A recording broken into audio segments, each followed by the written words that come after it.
convened, and at this time we're going to go ahead and get started with our general membership meeting of the Kakaako Improvement Association. Thank you very much for taking out your time for this busy day to attend. And we just wanted to let you know that we are going to go ahead and record today's. Let's see, I'm going to start with a couple of announcements. I'd like to thank Thomas Sorensen of the Honolulu Design Center for providing us with the lunches today at a discount for KIA. We appreciate that. We would also like to recognize that our name badges have been donated for the last few years by JEBCO, and so our big mahalo goes out to them. Thank you very much. If you need any name tags, they are in Kakaako. I am Leslie Maisnick.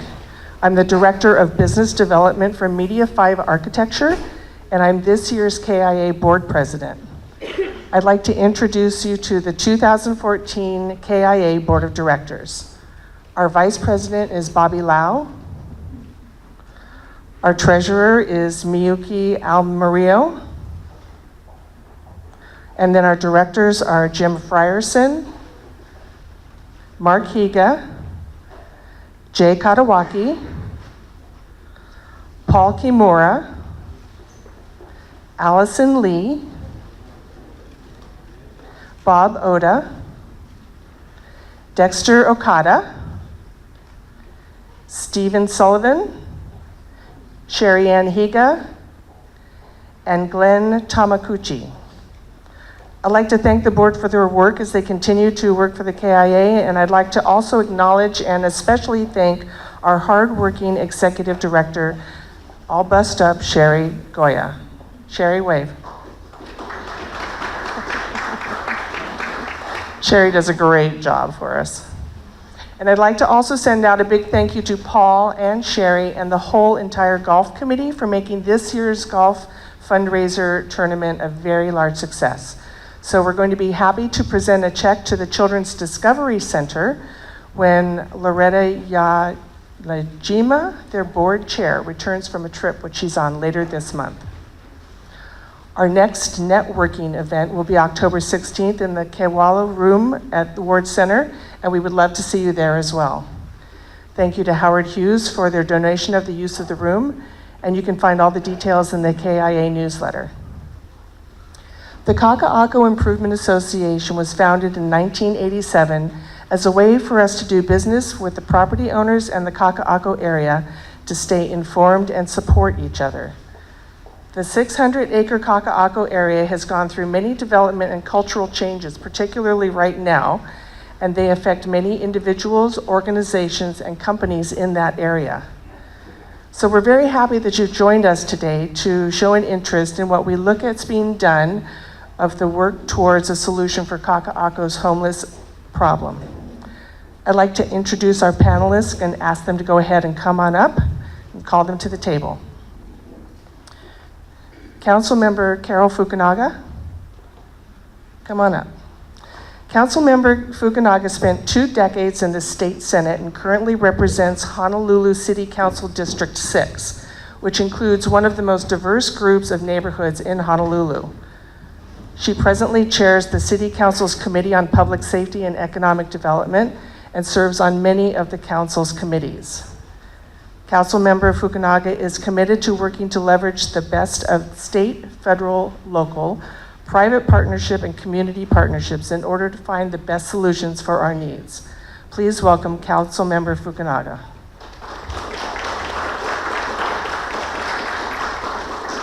Representative Tom Brower. Representative Brower is serving in his 4th term of office as the state representative for Kakaako, Ala Moana, and Waikiki.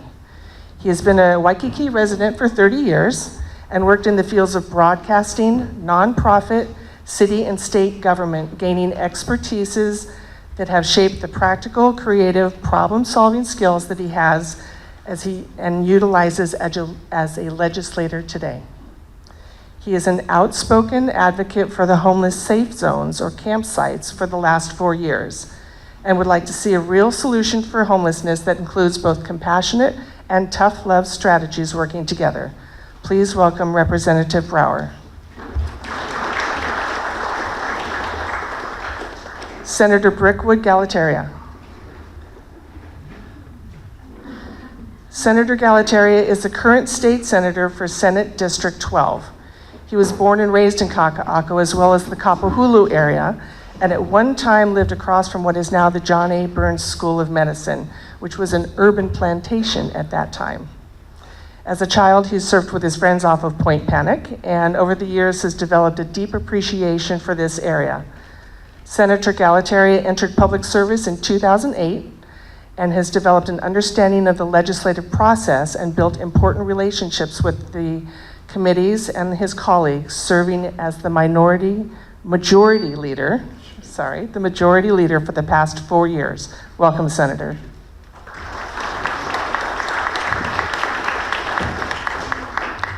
Sheriff Robin Nagumi. I'm sorry? Okay, need a correction here. Nagumi? Nagamini. Thank you, sorry. The sheriff was appointed the state sheriff in June of 2013. He started his career in 1985 as a deputy sheriff when the office of the sheriff was under the judiciary. He's been a sheriff for the last 28 years and worked in all sections of the division, including the airport, patrol, courts, special operations, canine training, and administration. Welcome, Sheriff Nagamini. HCDA is responsible for administering Chapter 206E HRS. In the course of completing Chapter 203E, the HCDA develops strategic plans aimed at improvement and redevelopment of the community development districts. They also administer zoning regulations and design guidelines, provide technical assistance to the landowners and the developers, develop or cause to be constructed public facility or benefit projects, and sponsor appropriate community outreach and relationship programs. Today with us, we have HCDA Executive Director Anthony Ching. Along with 6.5 years as the Executive Officer for the State Land Use Commission and 3.5 years of experience as a land use planner with the Office of the State Planning, Mr. Ching brings to this position varied program and administrative experience gained while working at the Hawaii Department of Health. In the course of his public service, Mr. Ching has also had the opportunity to serve progressively responsible positions with the state departments of Land and Natural Resources and Planning and Economic Development. Welcome, Mr. Ching. Now that you know who our esteemed panelists are, let's go ahead and begin. Sherry has solicited your questions from our panelists when she sent out the general membership announcement, and then again with an email reminder. We've had some people submit questions, so we're going to go ahead and begin with those. Council Member Fukunaga, we're sure that the city leadership is serious about protecting public spaces for use by the general public, and is aware that the homeless crisis is eroding Honolulu's appearance as a visitor destination. Since it seems that the homeless issue is behind the Sit and Lie sidewalk bill, can you explain the bill, what the current status is, and how it will be enforced in Kakaako? Well, there's actually quite a few variations. Can you hear me? Okay. No? Okay, the original sit and lie legislation that the administration introduced, Bill 42, is limited to Waikiki. And basically, what the legislation does is emulate bills or ordinances in other jurisdictions that have worked well to try and safeguard easy and safe passage on sidewalks in areas that are mixed use, business, commercial, along with residential kinds of communities. And the administration initially selected Waikiki because they felt that that was the most defensible area in which they could argue for a 24/7, daily type of requirement that businesses who are open need to have their customers and patrons be able to access their stores or establishments safety. You also have the majority of the hotels in Waikiki, which are really 24/7 types of operation. what happened after that is I received a lot of complaints from businesses in the downtown Chinatown area who were concerned that if we adopted Bill 42, people who were being displaced out of Waikiki would end up in downtown Chinatown.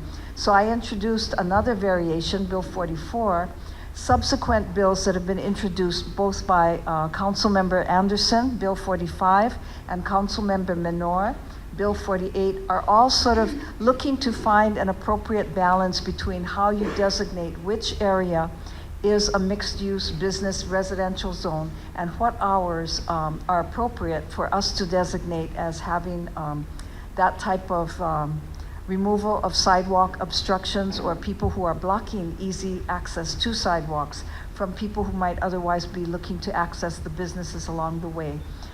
We had a hearing on all of the bills about 2 weeks ago, and during the hearing, unfortunately, the city administration did not have a lot of concrete answers on where people would be relocated to if they were going to be removed from sidewalks. So Councilmember Anderson, who chairs the zoning committee, kind of halted, all further discussion by saying that he was deferring action on the bills indefinitely. I know that he has had a number of discussions with city administration officials, and we hope that we will be able to come up with some sort of reasonable either set of actions that the administration is going to be pursuing to implement, housing and relocate people to locations that are going to be safe and reasonable within the time frame. So that's kind of the current status. We do not have the bills currently on his next agenda. So I'm hopeful that between now and the end of August, there will be some movement to come up with actual recommendations for action. Thank you. Thank you. Representative Brower. Kakaako has been identified by some as a relatively safe area for the homeless, especially those with children, because it's close to doctors, preschools, agencies, and jobs. Your bio says that you've been an outspoken advocate for homelessness safe zones for the last 4 years, and our members are asking this question.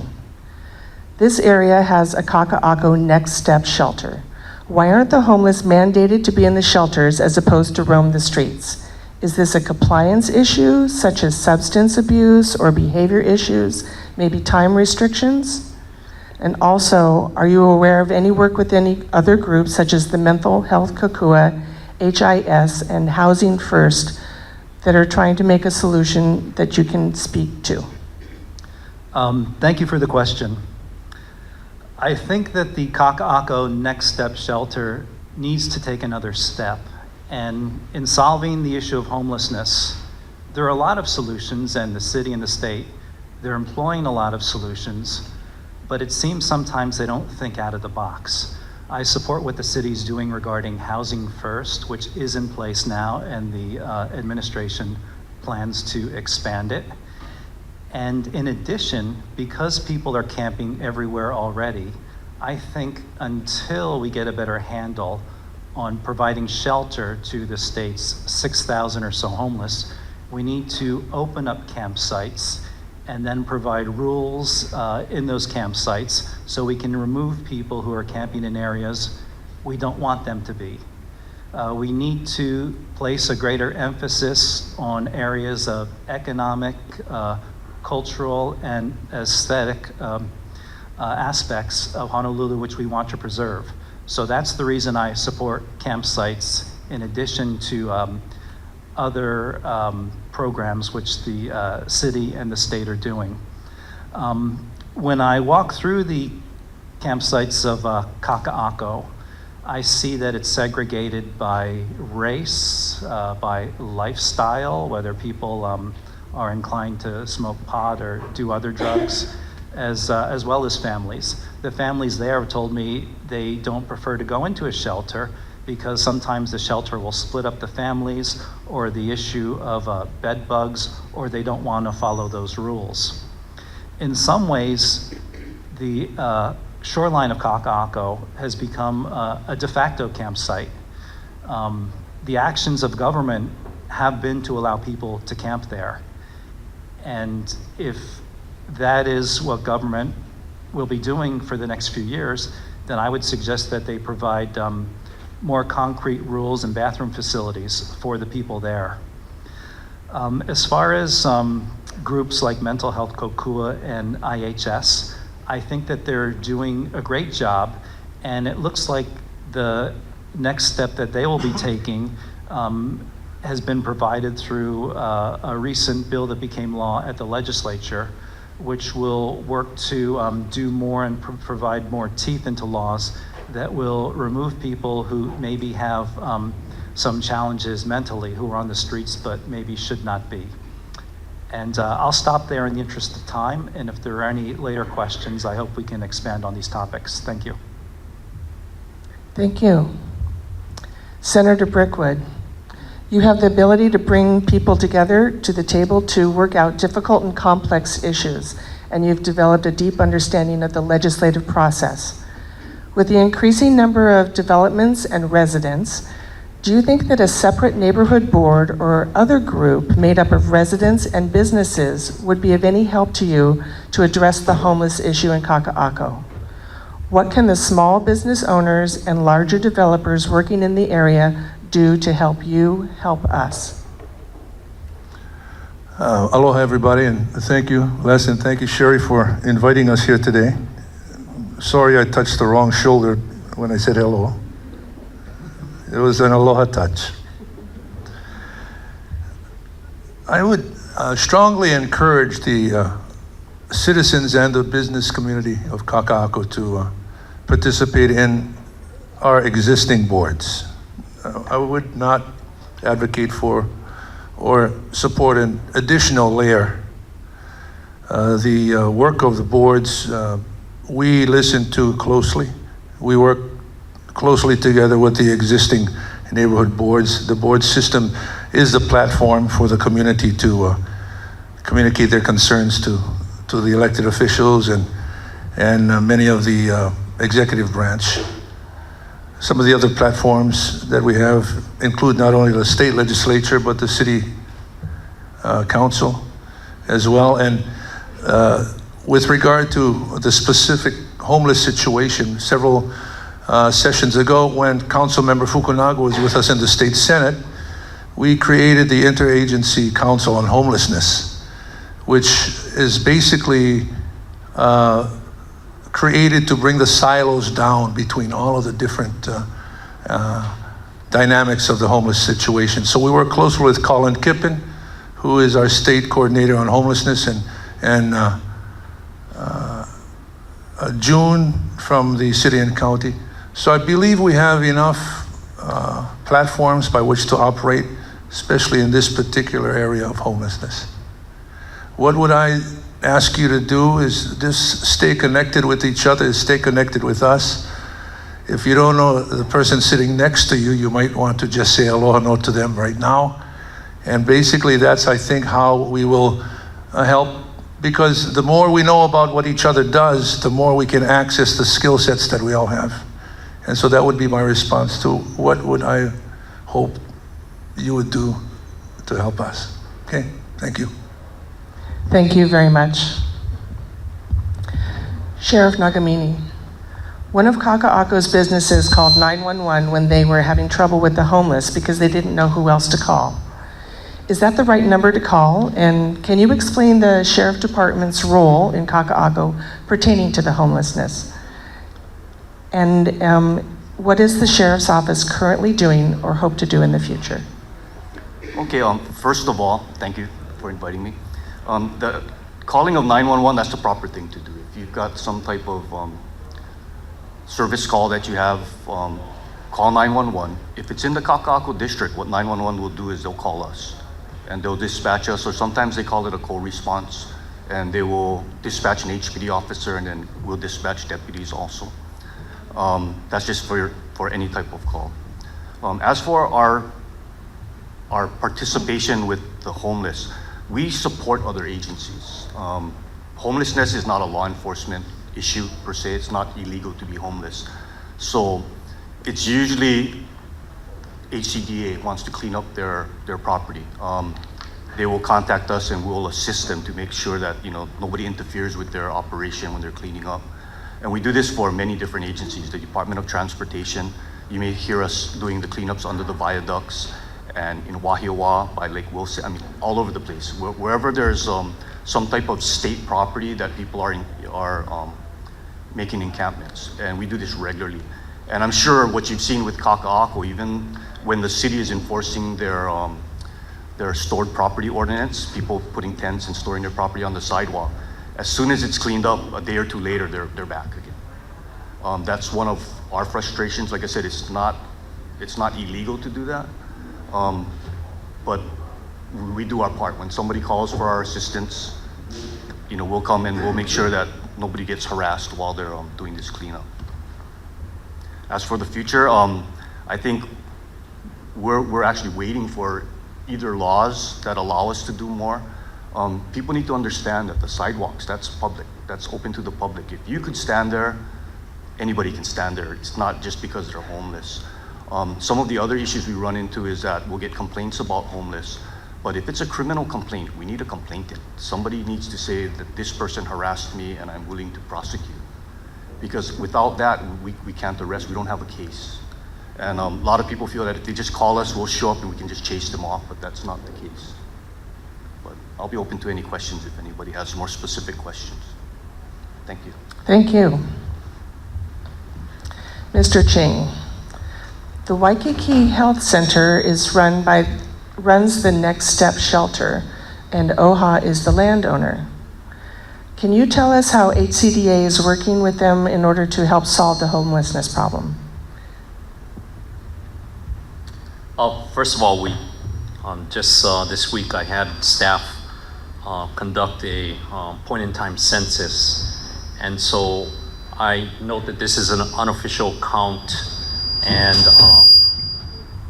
note that it includes people who are currently in shelter, who during the daytime will come out into the community in the park area. So locals who I classify as longtime Hawaii residents, 5 years or more, number about 69. Micronesians, mostly Marshall Islanders and Chukis, are about 52, and they include women and children. And recent visitors to the state, less than 5 years, perhaps we have 5. And I've even had, and I'll provide this information to Leslie so she can disseminate it. I've marked an aerial map and indicated that there are certain encampments in the Makai area where the Kofa population tends to congregate, and they segregate themselves by Chukis and Marshallese, and then where we might have local strongholds in the particular area. So the question was, how do we work cooperatively with OHA and Waikiki Health Center to help solve homelessness? I need to note that we're not a social service agency, but we certainly see ourselves as having to be a part of the solution. So we conduct and we appropriate each year about $354,000 for what we call our job training program. So we work through Waikiki Health Center, and we provide what we call a hand up versus a hand out, encouraging residents of the Next Step Shelter to participate in our job training program and help us to keep our parks clean by cleaning the bathrooms and picking up the trash on a 365 24/7 type of service. We also have them participating in teams that seeks to reach out, and we call them the beautification and outreach teams. And so they will typically go out and in the course of cleaning up areas such as along Ohe Street behind the Children's Discovery Center, we will have them not only police that area or help to police that area, we will at the same time seek to offer services to the and outreach to the homeless that we meet in that particular area. And finally, that program also supports a security deposit program. For those of you who are unaware, residents at the Next Step Shelter are charged $60 a month. if at the end of their term, and the maximum term is 2 years, they have obeyed all their rules, that they get a refund of $30 towards a security deposit. In addition, we match that refund up to $800, which is a typical security deposit for 1 month. Therefore, it's possible for these people transitioning out of the shelter to have 2 months deposit as they transition. So we seek to be, again, a part of the solution, but I need to note for you that, again, we do not, it's not part of our core mandate. It's just as our participation to be a part of the solution. In addition, besides the Next Step and Waikiki Health Center staff, we work with local entities such as KUPU, which is a youth diversion and training program, as well as Life 360, which is also a diversion program, working with kids at risk. And we enlist them to be a part of the solution, and they've been very good partners for us whenever we conduct our community beautification and outreach, that they will volunteer and they will come out and see the risk and the danger of falling into a particular type of life. Again, they help us to work cooperatively to address some of the issues and that we have out there. I'll just note for you that I just came from a meeting of my authority at which we approved a memorandum of agreement with the City and County Department of Facility Maintenance. So for those of you who are familiar with Oahe Street and the city facilities and maintenance people there who, that's the Koning branch, and they also conduct and they staff the city's sidewalk enforcement ordinance. And so we have agreed that the city can move into our Look Laboratory facility, which is across from the 53 by the Sea, and they will house their programs in that particular area. And we expect that it's a twofold benefit. One, it will free up Oahe Street to be a through street for pedestrian and bikes at the very minimum, if not vehicles, and then create improved connectivity in that particular area. And that's been a long-standing point of controversy between the city and state, and so we're happy to move forward there. And their presence in the Makai area at that Look Lab, which happens to be right about on Olomehane and Ohe Street, which is right by the Children's Discovery Center, which is where the current concentration of the homeless encampment is. We believe that the body heat and the proximity of the city's staff who have responsibility for keeping the sidewalks clean will be a deterrent to the homeless people in that area.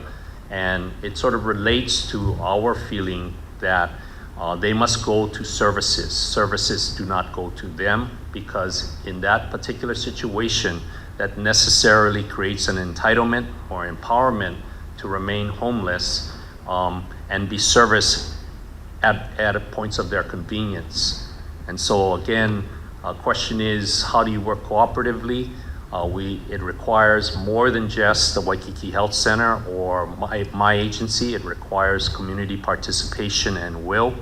It requires strategic actions that will bring body heat and pressure in that sense for people to obey community rules, such as no pooping on the street, put your rubbish in the rubbish can, and that you have to keep sidewalks clear. So those are certain expectations. In addition, since we operate and maintain the parks in that area, which are over 40 acres in size, and parks are typically a haven for people seeking both relaxation and escape from, or even temporary accommodations, we're in the position where we're obliged to respond to maintain the parks in a manner in which there will be both enjoyment from the public who expect to use it, as well as the legitimate right of people without an address to participate in the park. So it's a delicate line that we have to draw to, again, promote that particular area as a legitimate gathering place for those purposes. However, again, there are real serious problems associated by and impacts on neighboring businesses for people in parks and the like. 53 by the Sea has had a lot of complaints that they're trying to take, they have wedding parties taking pictures, and unfortunately you'll have COFA individuals taking a bath naked at the public showers, and it sort of doesn't make for a great photo. And their business has been impacted. I know the Children's Discovery Center has had a very difficult time with the proximity, and we've done stuff like cut down the bushes next to their compound so that people can hide and use the bathroom there. We've tried to reach out as best as possible, but again, as the sheriff indicated, it is not a crime to be homeless. It's just some of their behaviors certainly offend our typical rules that from a civic duty that people would apply. Again, I'll close my answer to the question, is that we believe we have to be a part of the solution. We have to have both programs that address the situation, but we do not seek to empower the homeless in their situation. And we feel just today's action and the city committing to locate their facility in the area will bring relief just by their presence and their diligence in terms of doing their job. Thank you very much, Tony. I'm really glad that this panel is put together today. I've really learned a lot about several of the different things that were, a misconception. So we appreciate all of you. My next question is open to any of the panel members.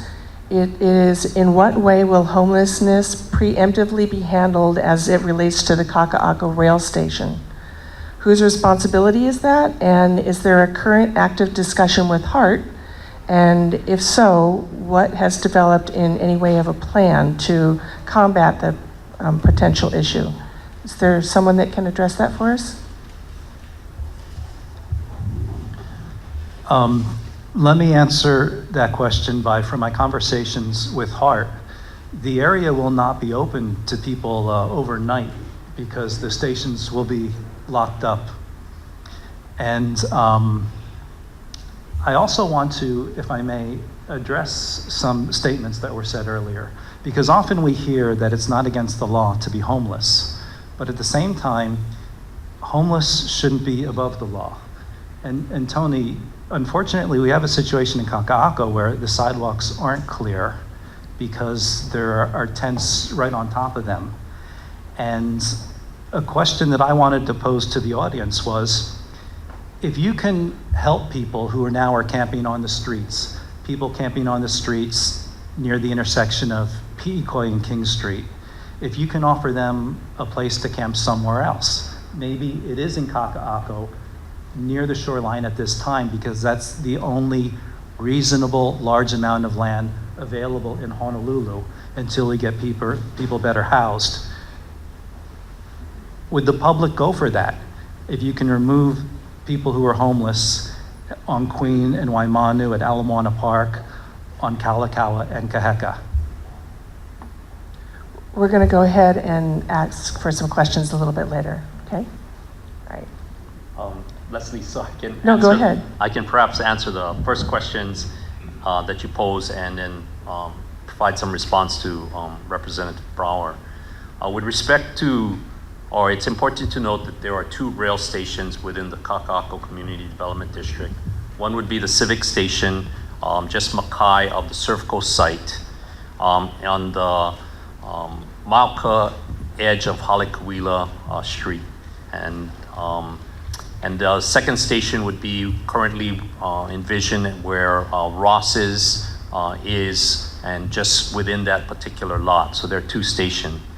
Responsibility for ensuring that the homelessness is handled with respect to rail station operations I'll note that our permitting process would envision that there would be plaza open areas and not built structures at the rail station. The power modules associated with the rail station, we're seeing if Hart can't attach it to the bottom side of their guideway to, again, not create these warrens where people can hide and lean against the wall and do nasty things. I'd note for you that currently Victoria Ward, Howard Hughes maintains a security patrol within their properties, which appears to be quite effective. And as that would be within their province, I would expect that they would take particular responsibility in ensuring that particular station is kept clear because it opens onto their village green and is very proximate to planned residential development. At the other site, which is within the purview of the Kamehameha schools and is scheduled for development with Stanford Car Development, again, the design of the area immediately below the rail station is that there will be escalators and or elevators for handicap and stairway that's where the station touches down on the ground. And again, we look for minimal activities there because of just the very nature. It's very open, and so there's not those walls that you can lean against and hide. The other thing that I think will be contributing is that Halekuila stretch under the guideway is envisioned to be perhaps a one-way vehicular traffic and a dedicated bike way on the other side. And it will be interspersed with center columns and straddle columns along the street. And so we expect that with bikeway activity, we want to avoid dark, dank places where people again can lean against the wall and do nasty things or and the like. And the answer is to make it an active pedestrian way with the bikeway, a dedicated bikeway, as well as having other activities and lighting to promote more a sense of openness. With respect to Representative Brower's question, certainly I agree with him that when rules are broken and especially businesses are impacted by the homeless activity, we look to, again, do stuff like extend the private property boundaries with fencing to the sidewalk. We have a plan along Ahui Street to create an interpretive cultural trail with planters, festival banners, and interpretive wayfinding leading from Blaisdell all the way down to Point Panic. And so that it sets a tone with the planners and the interpretation and again, private property fences to the sidewalk. So it limits opportunities for people to poach onto private property. And so I think there are strategies to create physical situations where it's more difficult, as well as proximity of, again, an enforcement service, such as the city's facilities maintenance people. However, it is impossible to change behavior on a 24/7 basis, because even if you have a street cleanup, right after we're done, almost immediately people will return to the that same situation. So the answer is, in order to change behavior, I think that there's multiple things that you have to do. Physical constraints, such as I mentioned with reducing it to only sidewalk space and then creating a different venue there, so it's not just a wide, broad sidewalk. Two, having proximity of entities such as the city's facility maintenance people, and so that might dissuade people again from proximity. And then there is the outreach portion, which we believe is important. Senator Hirono has convened a group to work directly with the COFA, Kakaako Free Association citizens, so that they might be able to understand civic norms and rules and then might be able to alter their behavior. But I believe this is going to be a very long-term solution, because you have to reach back into their own culture where civic responsibility is not practiced very well. And they have a different perspective of what open space means and what their abilities to be in that and interact in that particular area has. So I think there has to be a multiple effort, both from a strengthened enforcement presence, structural strategies that again changes the situation such that it's not conducive for people to be necessarily on the streets. And I have to give props to my staff, because the person that conducted this point in time census is, he constantly is outreaching to the homeless, telling them that they have to keep their encampments small, and that, but even while they're doing so, that they have to face the reality that there is development and people activities that are occurring, and economic activities that will be occurring that will push them to someplace else. So I recognize and I can sympathize with the hard job that legislators have in terms of finding where that other place will be. From our standpoint, we are currently working on a micro-unit project which might benefit from some city funding, as well as some of our own partnership funds with HHFDC, Hawaii Housing Finance Development Corporation, and our own initiative.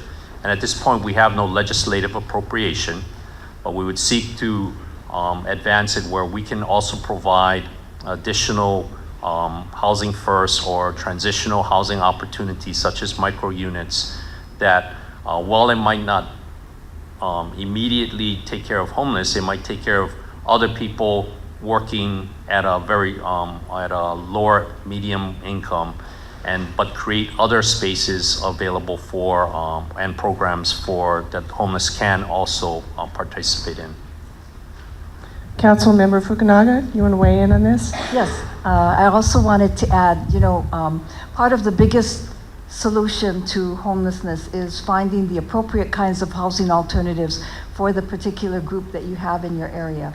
I think for one of the groups, the Kofa residents, we had a series of meetings, and I'm very glad that Senator Hirono is taking the lead now, because we're really looking to see what kinds of housing could be obtained, which would be appropriate for many of the Kofa residents.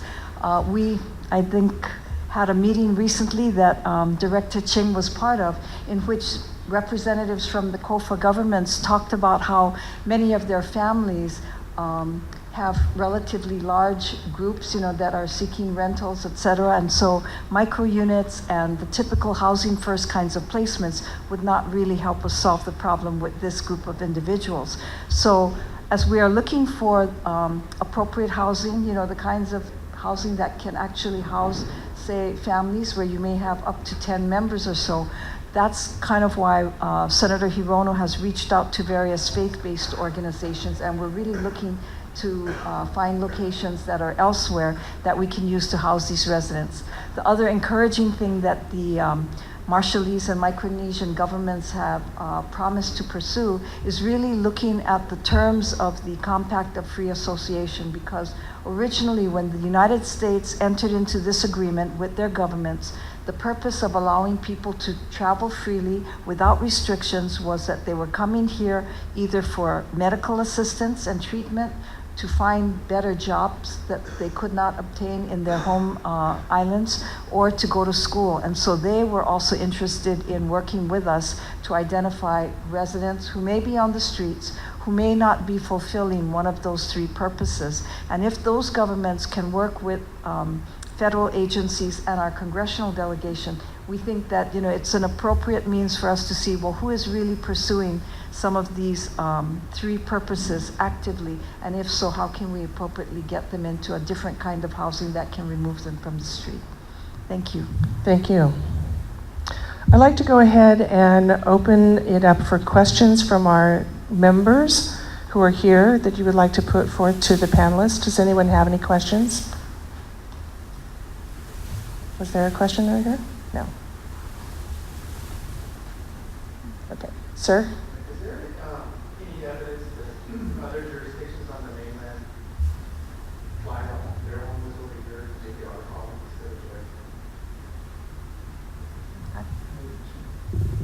Maybe I can answer a little bit of that.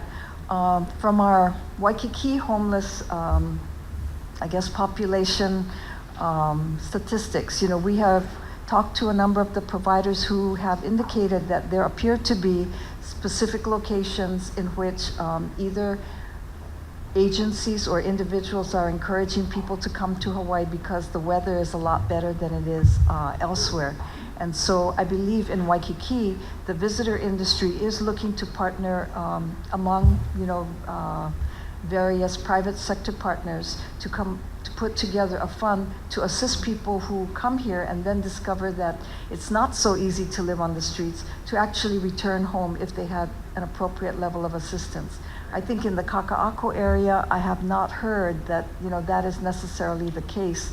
In the downtown Chinatown area, we have a completely different kind of population. So on other islands, Maui, for example, when we have talked with other county council members and their mayor, they are experiencing some of the same things. So I think they're looking to set up similar kinds of partnerships with the visitor industry on Maui. On a much smaller scale, when individual service providers come to know that the people that they're serving have come from away, they take it upon themselves to offer assistance to go back, but not on a state, city, or federal level. Cynthia, did you have a question? My first question is, if we find homes or housing availability for homeless, do you really think that they're gonna actually move in? It looks to me that they're comfortable where they are and those kind of things. I mean, finding an alternative location, is that gonna solve the problem of getting these homeless people off the sidewalk and in these places because they're not already going into the housing available? And my second question is, I'm a mother of a child who loves going to the Children's Discovery Center with her grandmother, and dropping her off in the morning scares me because there's all these people all over the place. I hear stories of them doing their business in different areas, threatening people. And what can we do now to make it safe so that the Children's Discovery Center can invite and have children coming all the time? Let me respond partly to your question because we've had, representatives from Children's Discovery Center in some of our meetings. And I think for some of the residents, who are harassing visitors to the Discovery Center, as well as sort of being relatively comfortable on the sidewalk, at least for that population, which is COFA based, I think our first step was really to engage representatives of their government and appropriate faith-based organizations to help us move those people out of the area, because it is very difficult to do, by relying solely upon the police or the public safety personnel. And I think it's ultimately going to be their governments really taking a much more aggressive posture with residents who may not have any business, remaining on the sidewalk. I think we have to really reinforce the notion that sidewalks are for the public to use, and that this is not an area in which you can just camp out and stay indefinitely, nor is it appropriate to be harassing or intimidating, patrons of other kinds of businesses. Thank you. Just from a pragmatic sense, I announced that the city will be moving into the Look Lab facility. And quite frankly, that will be the near-term solution that will bear the most fruit. Because again, that's right at the location where on Olomehani, where I have a bunch of people and leading down Ohe. And so they will be obliged to move because of the presence of the facilities maintenance people who are charged with keeping the sidewalks clear. And so I think that will create a very high level of discomfort with them, that it's not convenient to be right outside of the door of the people who are charged with keeping sidewalks clear. And so that's, to me, the most practical indication that there will be more things happening because their presence will be continuous.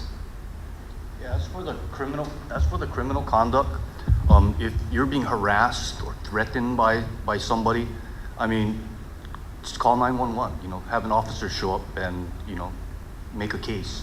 It's no different than a homeless person harassing you than anybody else. You know, if you were at the supermarket and somebody started harassing you, what would you do? You'd call the police, have them come and deal with the person, take your complaint, and if you're willing to prosecute and it was an arrestable offense, they would arrest the person.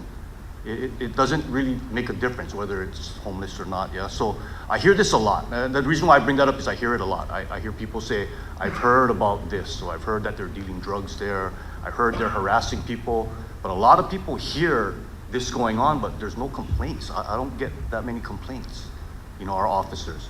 So without a complainant, there's really nothing we can do. Yet I hear all this talk about, I heard this happened to someone. Well, obviously they didn't report it to us, or we would have dealt with it, yeah. But I just want to address that enforcement side. If there's a criminal violation, if criminal conduct is occurring, by all means, call us, call HPD, call 911, and they'll dispatch either HPD or ourselves. Thank you, Rob. You're welcome. I wanted to address your first question. And that was, if we have enough housing, will they go? Is that was that your question basically? I think we have to be cautious about putting a one-size-fits-all perspective into the homeless landscape. I think if there's anything we've learned as elected officials and government officials is that there's so many faces of homelessness. It is a real, it's almost siloed, but in a much bigger silo, if you will, because you got the chronic homeless that we see, that we have attached the face of homelessness to, yet you have families, you have vets, you have mentally ill, you have drug abusers, you have children who are homeless as well. So indeed, I'm sure that if we found the housing, the families who can would. But the general population is almost custom made to fit specific areas of need. Does that make sense? It's kind of I will add too that the different service providers and those who provide what we need for the homeless do have the services available. Transitional shelters are available. Affordable housing is available. It's just a matter of getting them to transition up and through. There's a real estate axiom, and it's location, location, location. So if you have a situation where you want to dispense services, then you need the proximity to jobs, opportunities, and the services, and that happens to occur right now. If you identify any sort of multifamily or multi-person living environment, but it has no proximity to jobs or opportunities or services, then your question as to whether people will move does it answer the location question? And so that's probably, it would dictate where and how successful or effective any relocation program might be. Bob, did you have a question? I'm speaking for myself, not for them, but it would seem it's Kakaako not only about the homeless problem, that obviously the physical problem in Kakaako. I think if you follow past news media coverage of Kakaako, it is pretty hot discussion of the community. Also, all the development, good and bad position. I think with any development comes a lot of additional benefits as well as some additional damage.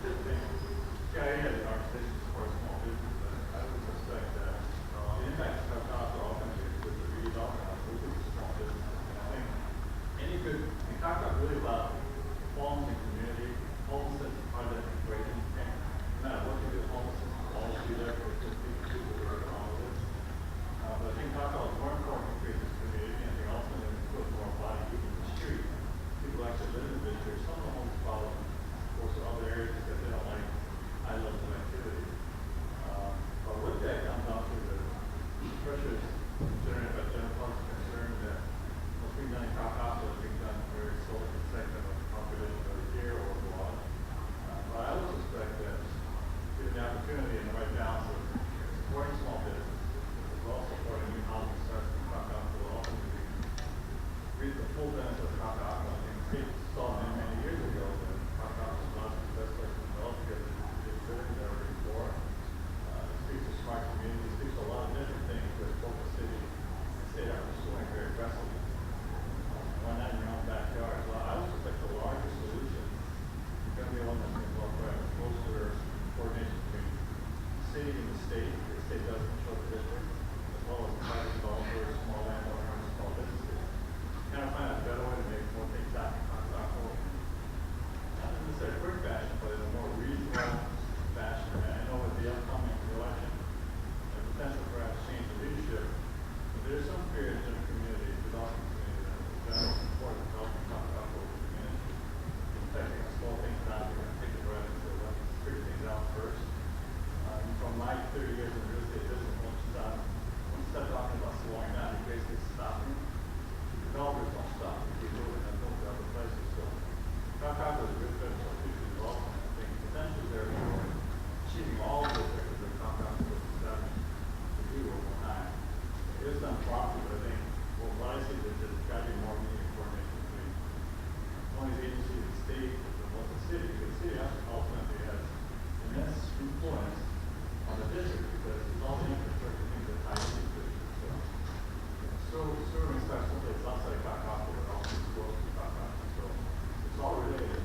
Traffic, sewer, infrastructure is all related. So I think not so much a question, but I think I'm more concerned with the future Kakaako relative to how legislators go for the city and state level do Kakaako in terms of what kind of support they're going to get to kind of continue to go. And granted, they have to address the obvious social economic questions, but I think there's a way to move forward through this thing. And as long as it's not every day and they can push through. But you just one person, one agency, you get a lot of criticism of what goes on in Kakaako. They're just following what they're mandated to do. I think the private citizens, well, they want people to take time to actually really understand how Kakaako really works, because I think it's so misconception about what's intended to do and who we serve. But that's just an open question. We all need to keep people who are very aware of the situation of small businesses and see it all the support of safe Kakaako. And that's a good thing. I think you're all in a safe Kakaako. The question is how do you do it in a legal fashion to address all of this? Thank you.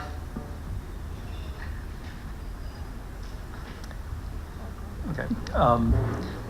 I think for all practical purposes, development is alive and well in Kakaako.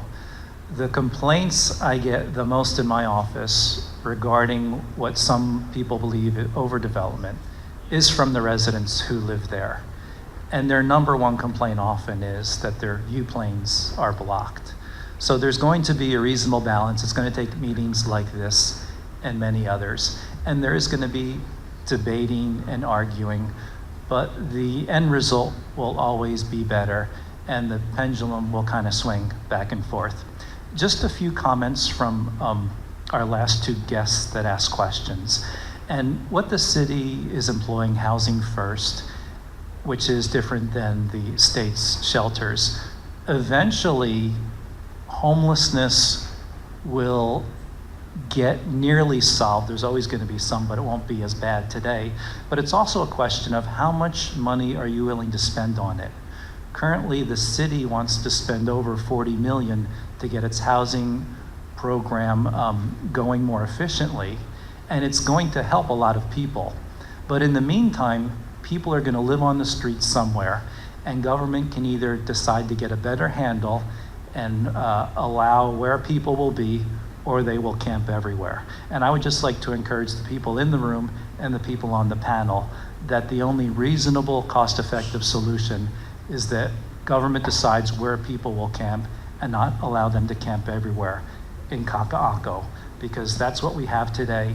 And if you don't want to see people camping in Kakaako, then your government needs to provide a better alternative for those people.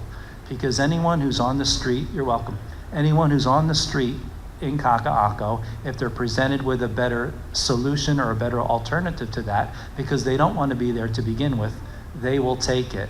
And this is just a practical solution. When we have a natural disaster, what happens? Government builds small housing facilities, and the people who lost their homes in the natural disaster move in there. But right now we have what I think is an economic disaster, but that same solution isn't being put forward. But we do see our National Guard going to other countries, helping to rebuild those neighborhoods, but not as active in Hawaii. In the interest of staying on time, we're going to go ahead and have to wind this up. So Sherry Goya, our executive director, is going to be publishing the contact information for each of our speakers here. And the KIA newsletter is going to have that information. You can email them directly to continue this conversation, which is a very large conversation. Our membership, your membership, and the monthly newsletters are a good way to keep in touch with us and see what's going on in regard to the future of our area.